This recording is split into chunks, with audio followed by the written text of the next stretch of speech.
Hello, friends. Have you ever looked out in the Arizona landscape and wondered, why is it covered in so many beautiful, happy little crystals? It's not magic. It's something far more wonderful.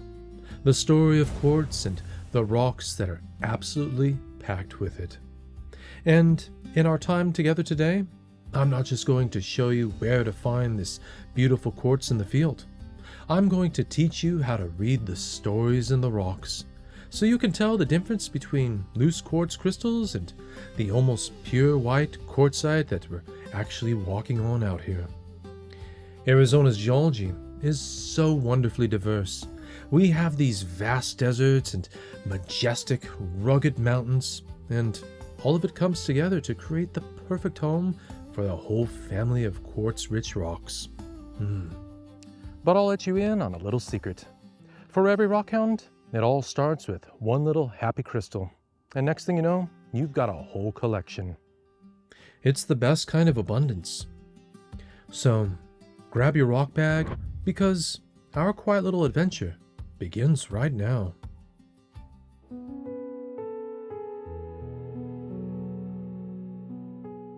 The story of Arizona's crystals began thousands and thousands of years ago with some of the most incredible volcanic activity you can imagine.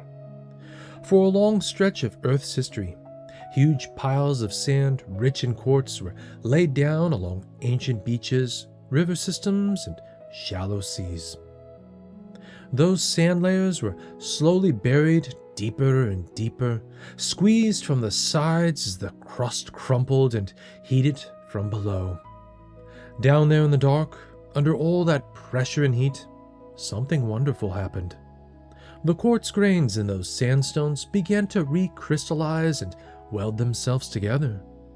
Instead of loose sand, you get a single, incredibly tough rock made almost entirely of quartz. The rock is what we call quartzite. And some of the quartzite here in Arizona is so pure and so beautifully white that at first glance, it looks like you're holding a giant chunk of solid quartz. Now, that's just one part of the quartz story. In other places, the crust really does act like a giant natural plumbing system. Superheated water, loaded with dissolved silica, moves through cracks and fractures deep underground. As that hot, mineral-rich fluid cools, it leaves behind veins of milky quartz and sometimes pockets of beautiful, clear crystals. So out here in the field, we can run into both. Quartz crystals and veins where silica-rich fluids filled the cracks, and beautiful quartzite where whole layers of quartz sand were baked and squeezed into a single, pure white rock. Today, most of what we're actually standing on is that welded sandstone. Beautiful white quartzite. But we'll use it as a chance to talk about both.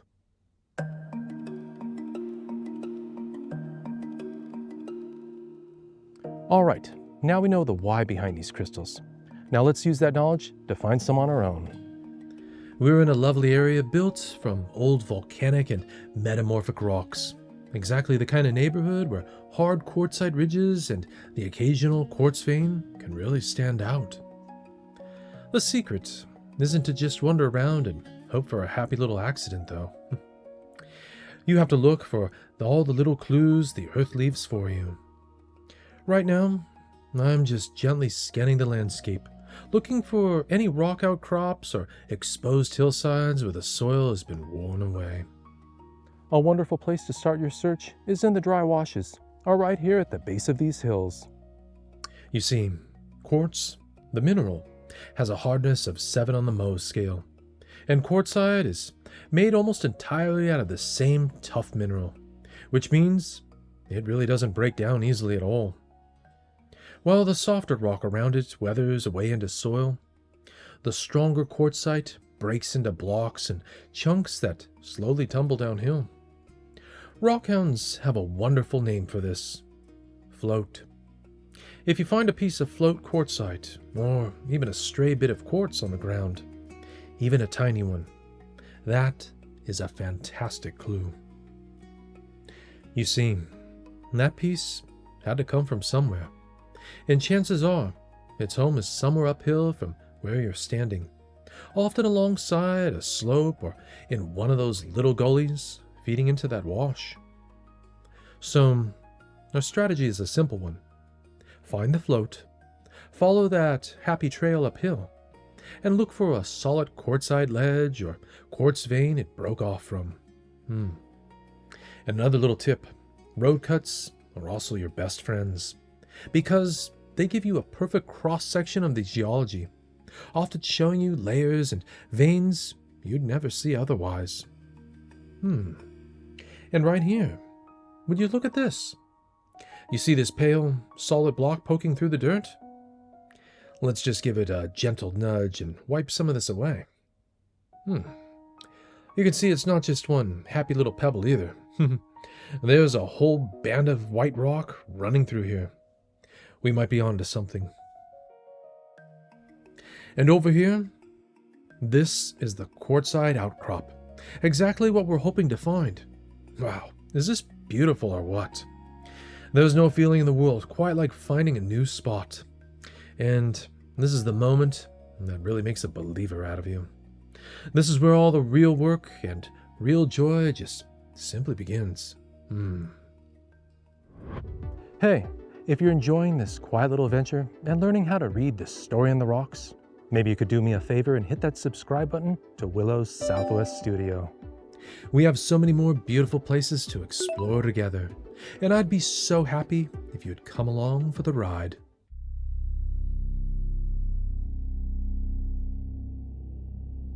Okay, we pulled a few really lovely pieces from that outcrop and from the wash. Let's talk about what you're actually holding and how to tell quartz and quartzite apart. First, let's give quartz, the mineral, its little moment.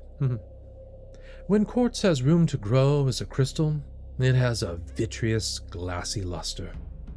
It often forms those classic six-sided hexagonal prisms that come to a point at the end. Even when the crystal is broken, you'll sometimes see smooth, curved, shell-like breaks, what we call conchoidal fractures, and little flat faces that just catch the light so beautifully. Quartz is also very hard. As we mentioned earlier, on the Mohs scale, it's a 7, which means a steel knife blade just won't be able to scratch it. In fact, the quartz will leave a little scratch on the steel, or on a piece of glass. Now, here's where the confusion really creeps in. Take a look at this white piece we've been finding all over the hillside. At first glance, it might look like a giant, cloudy quartz crystal. But if you turn it in the light, you'll notice a few differences. Instead of one big crystal, this is a solid mass of fused grains. The surfaces don't show nice crystal faces. They look more like sugary or finely crystalline texture, like millions of tiny quartz grains all welded together. When it breaks, the fractures cut right through those grains instead of around them. It still has that hard, scratch-the-glass feel because it's almost pure quartz, but it behaves like a rock, not a single crystal. That's the clue that tells us this isn't just quartz. This is quartzite. Here's a little checklist you can use in the field. Quartz crystals are glassy, almost see-through in places, often show flat faces and sharp edges, and may form points and hexagonal shapes. Quartzite, on the other hand, is opaque, often white or light-colored, looks massive and sugary rather than like one big crystal. It's very hard, but breaks in blocky pieces with no crystal points. And if you're ever unsure whether you're holding quartz or quartzite, or something softer like, say, calcite or marble, a quick hardness check helps. I always like to carry a steel nail with me. If that can dig in and leave deep scratches, it's probably not quartz or quartzite. Out here today, most of what we're finding is that massive, nearly pure white quartzite, but If you really head to the right spots, you can still find those loose quartz crystals growing in the cracks and cavities.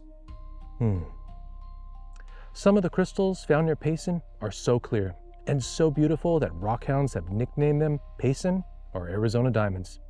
But they're 100% quartz. So, that's our journey. From ancient beds of quartz-rich sand buried deep inside the earth and squeezed during mountain building, all the way to a solid white chunk of quartzite, or a little quartz crystal sparkling in your hand.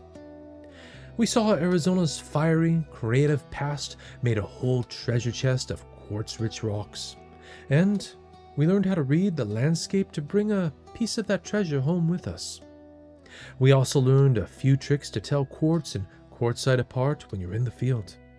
Today was a wonderful success. We started with a little bit of geology and ended up with a pocket full of quartz. That's the real joy of rockhounding. It's part science, part adventure, and it's always a thrill. This is how it begins for every rockhound. It starts with one happy little find, and then you have that whole family of them. It's the best kind of obsession to have. And it's even better to share it with a friend. If you want more quiet lessons in geology, and to learn how to find your own rocks and minerals out here in the Southwest, make sure you're subscribed with notifications on here at Willow's Southwest Studio. Next time, we're going to a whole different, beautiful part of the state. The deserts of North Phoenix, on the hunt for the elusive phyllite. You won't want to miss that one. All right, my friends. Once again, thank you so much for joining me on this beautiful adventure today, and I hope to see you in the next one. Till next time.